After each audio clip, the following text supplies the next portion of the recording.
Hello everybody, this video we will talk about the logo changing.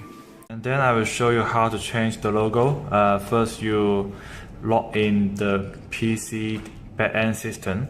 This one is only you will have the account and password. You don't need to give to your customer.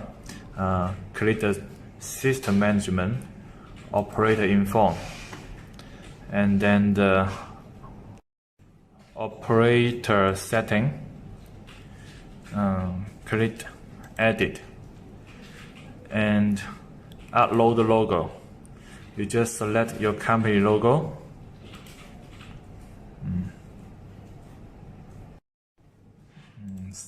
select the picture and OK,